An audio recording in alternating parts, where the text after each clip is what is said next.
Well, I thought tonight we got off to a slow start, had way too many turnovers, and then I think the game changed when we stopped turning the basketball over and really did a better job of sharing it, moving it. But I want to give a lot of credit to Coach Huey. I think that what he's doing with this team right now is admirable. Having 5 players play in the last game, 6 tonight. I remember having 7 our first year. And I thought that was a challenge, but certainly I had Melissa Smith and Queen Egbo and 3 WNBA draft picks, so I didn't have as much to worry about that way, but I think they compete. I think they're playing really hard. I just think over time, our depth and the pace that we play at wore them down, and so I thought the game got easier for us in the second half because we could kind of move them anywhere we wanted to.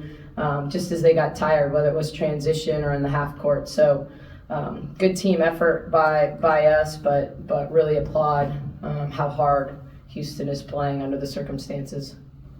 Coach, you shot almost 58% from the field tonight. How were you able to get so many open looks? Yeah, it's pace. A lot of it is pace. Some of them are in transition. Nettie Aaronette Von Lay shoots over 60% for us, so when we get her touches, when she gets deep position, you can usually count it. So that part helps, especially in the second half. But I think when the ball moves and the ball pops around and we're moving it, it's really hard to key on one player with our group, with the number of players on our team that are capable of going and getting 20, but consistently they'll get 6, 8, 12.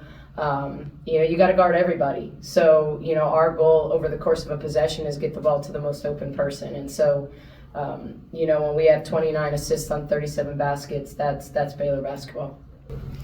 That was my question. What's your thoughts on that 29 assists on 37 baskets? How good is that? How impressive is that? Yeah, I mean, it's what we want to do. I think it's certainly we have players that can drive the ball and score one-on-one. But usually help comes, Certainly if we drive it and help doesn't come, we should shoot a layup. But, usually the first level is going to be there. It's what does the second level do, and how do they scram in a rotation? And if we can drive it and kick it and one more, that's what I want to see. When Baylor basketball, to me, is when you see our girls pointing at one another because someone gave up a good shot to give you a great shot. And so that's how we always want to be. It doesn't mean we're not going to create a turnover with the press and shoot a layup and wait for someone to create a 2-on-1. Like, we're going to take what's there. But certainly that's how we want to play. I think it's the hardest thing to guard when when you rotate, they're going to give it up. When someone's putting their head down and only trying to score, it becomes easier to defend. Coach, when you're up by such a large deficit, what becomes your focus? Yeah, possessions. Are we executing possessions? Certainly I got in the mode late of trying to get people that hadn't scored shots or opportunities. But for the most part, it's about execution. I'm challenging them in the fourth quarter. Houston had 10 offensive rebounds. It's like, let's hold them, and they only had 1 in the fourth quarter. So it's like a game within a game. We're challenging them to work on their switches against the dribble drive and really sit down and defend. It's the little things in terms of, are we screening? Are we sending 3 people to the glass? Are we getting 2 back? So you're kind of always in that. I'm no more frustrated when we're up 30 than a 3-point game when we don't execute, whether it's at the offensive end or defensive end. So that's really the focus consistently is doing it the right way every time. And there's game slippage and we make mistakes. But I'm just as frustrated when we don't look for the high-low pass when it's open, regardless of score. So that's pretty much what it is.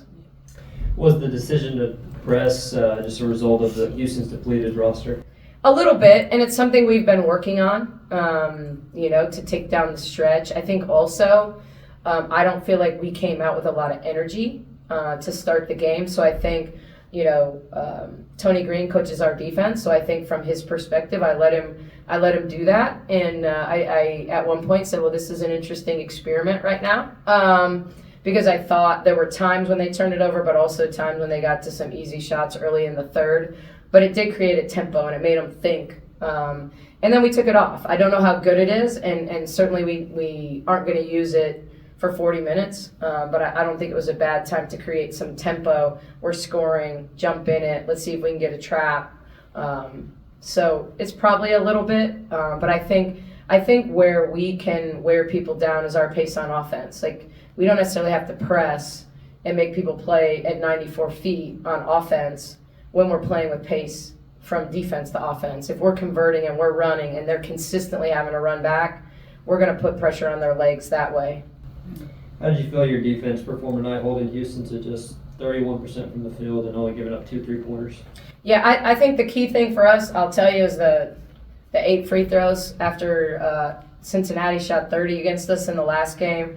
We were super focused on not fouling on the drive, so that's what I'm most pleased with. We certainly had some breakdowns, but I thought our effort was good, if not our execution. Our ball screen coverages, we get most frustrated when our ball screen coverages aren't right. If we're icing versus when we're hard hedging versus when we're in drop coverage, we want them to get it right, and so our goal was high communication, and I thought it was a lot better than it's been. I still think, it's going to have to be better as we get into conference tournament time. Thanks, Al. Thank you.